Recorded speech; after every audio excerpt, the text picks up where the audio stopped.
So in this video I want to talk about my book Astrology at the Speed of Light, which pretty much stands for Learning Astrology at the Speed of Light. And this book is for people who are beginners in astrology, who are getting into astrology, and mainly it's for people who go to astrologers yet they do not understand what astrologer is really talking about when it comes to their chart, the planetary positions, the signs. There's 27 constellations. They're also called nakshatras. See, in zodiac they have 12 zodiac signs. Okay, and that's what people know. Like they're Aries, Scorpio, Capricorn. But there are 27 constellations that are right behind. It's like if this is zodiac sign, right behind it is the constellations moving. So there, it's like a two circles going parallel to each other. So you may have Sun in Scorpio, but the Sun might be in a certain constellation which may be ruled by a different planet than Mars, because Mars rules Scorpio. So this is what this book shows you, is that so if you go as a client to astrologer, and when astrologers started using these terms called dasha and kind of josha or pitra josha or kalsarp yoga and all these things, it may not be true, but if you'll know what he's talking about when he's showing your chart. So if you're interested in knowing what the hell is that guy talking about in front of you regarding your future and your chart, this book will give you a very good understanding of how to read your astrology chart. And I don't like to use the word Vedic astrology or Jyotish or something like that, because Vedic astrology has pretty much become a pop culture nowadays, because everybody's doing it. Everybody's out there to just get your money, and you want to be careful of who to give your money to. And this is what this book shows you, that what kind of astrologers you want to look for, what kind of astrologers you want to run away from. And it also explains to you A through Z what astrology is, how to look at your own chart, how to study your own chart, and on top of that it shows you some secrets of astrology. In my book I'll talk about like George Washington. George Washington, the forefather of United States of America, was a big believer in astrology. And in Washington, if you're very, very careful, and you look everything carefully, and you know symbolism, and you have studied history, the true history, everything in Washington D.C. is based on astrology. Everything, every monument, every statue, everything is based on astrology, including the foundation of White House, which when the George Washington was laying the first brick, he waited for the moon to come into a certain sign. I believe it was a sign of Virgo.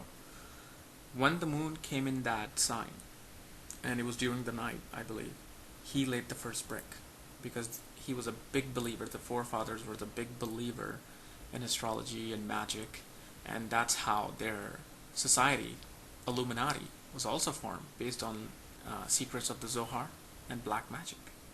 So it is very important for people to not debunk this subject of astrology, because the biggest government, the most powerful government in the world, bases everything on astrology from the start of its foundation. So why is it that normal people should just think of it as a pseudoscience? They shouldn't, because if they really study and look at all the powerful figures in this world, all the people who control massive amount of wealth, they do two things. They believe in astrology, and they believe in Ra, which is the sun god in Egypt. In the ancient Egypt, he was known as a son of God, and he is also related to the planet Saturn, and usually it's called Amun-Ra. And I don't mean to disrespect your religion or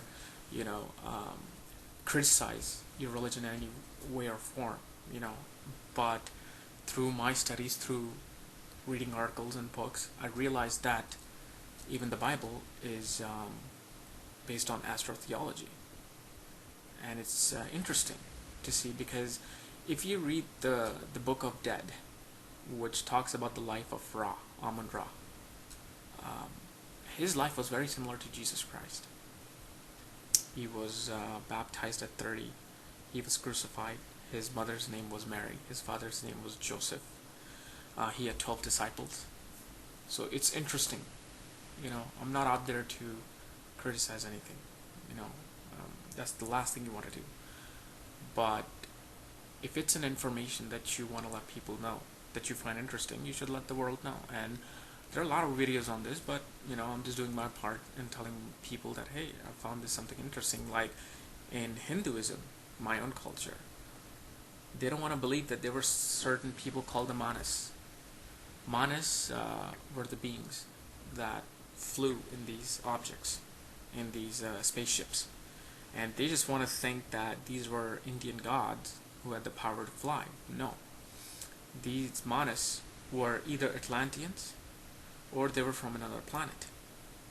And this is, quite an astonishing fact because I forgot the name of the book. I believe it's called Chariots of Gods. Or there's another Indian Sanskrit book that talks about the Manas in details, who they really were. So again, going back to my point of astrology, I talk about these things in this book of how far back astrology goes. And let's take a look at Egypt, the pyramids. You must have read, like I did in my high school class, that Egypt is, the pyramids were built 5,000 years ago. They were built by slaves with pulleys and hammer, and copper tools. And yet they were able to drag 20-30 ton rocks to build this pyramid within 20 years. They tried that in Japan to move a 10-ton rock, or I believe it's a 5-ton rock, and I think the video is on YouTube. Even 100 people couldn't move that thing more than 10, 15, or 20 feet. And they were already tired. And yet you're talking about not just moving the rock, but laying it on top of each other in a pyramid shape. And why is it that I'm relating this to astrology? Because everything on Egypt in Luxor area is based on astrology. And if you look at it, they built that through the pyramids aligned to the Orion star. And yet you have that King Tatu's statue on a tiger. Why is it on a tiger? There has to be, if everything is based on astrology in Egypt, it has to be, that particular statue also has to be based on astrology. And if you look at the time when they tell us that the pyramids were built 5,000 years ago, that was the age of Scorpio. So why is it that they built King Tatu's, I'm sorry, I must have been mispronouncing the name, built that on a lion? Why? Because the pyramids and that particular statue was built in the age of Leo, when the constellation of Leo was rising on the horizon, eastern horizon, and they aligned that at that particular time.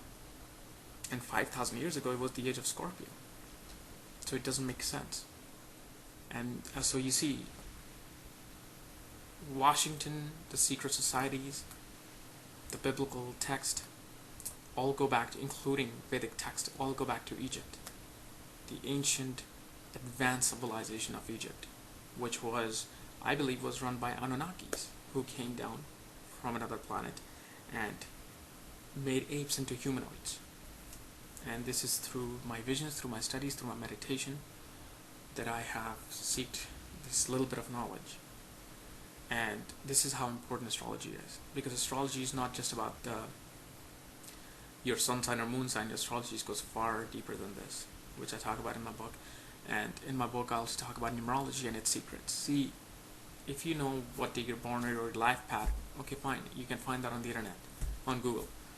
But let's say if your birthday and your life path are not matching, and then they say to change your name to make that energy come to balance that energy, that it could work. But again, it does work. But if you change your name, is that it? Is that all you do? And your energy is balanced? No. There are remedies that you can do in numerology that you have to do if you change your name or if you do certain things, which I talk about in this book. So it's pretty much telling you about the secrets of astrology, and it's talking about the secrets of numerology. And the link is down below. It's called, either you can click on krsnovels.com or kapilraj.com, and the book will be at the bottom, called Astrology at the Speed of Light. And on the Flash website, you can either click on Flash or HTML, whichever one you prefer. Thank you. Also, in this book, I discuss why do so many marriages fail in the world. And the reason why they fail is because, number one, people do not like the idea of matching their stars because they think it's pseudoscience. It's completely useless method of finding love. And yet, in 2-3 years, they end up in divorce court. 4 years, they end up in divorce court. 10 years, they end up in divorce court. And it's now happening in India because India thinks it's now modernized and it's advanced enough, like United States, where they don't need to believe in these things. And yet now you see couples just running off getting married because they're in love with each other, and they're no sooner than that they're ending up in divorce court. Why? Because they're not matching their stars. It's simple. It's just simple as that. They're not matching their stars. That's number one fault. Number two is when they're putting the ring on a girl's finger. What ring are they putting on? Diamond. They don't realize that, first of all, diamond is not good for everybody. Diamond may not be your best friend, as the slogan, tells you that it is. And second, they put it on the wrong finger of the female. They put it on this finger, on this finger, ring finger, where diamond, like I'm wearing right now, see, diamond should be worn on the middle finger because it's the finger of Saturn. Saturn is a friend of Venus because Venus is represented by diamond, and this is a finger of Sun and Mars, who are absolute dreadful enemies of Venus.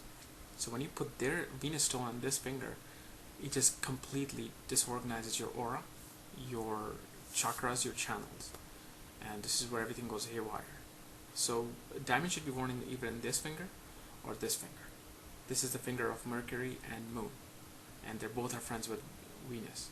So these two fingers are, the fingers to wear the diamond in. And yet, everybody in every single marriage in the United States and across the world, including India, they put diamond on the wrong finger. And that's when they ask themselves, what happened? I thought we had such a good relationship before marriage. What happened now? Why am I ending up in divorce court? Well, now you know.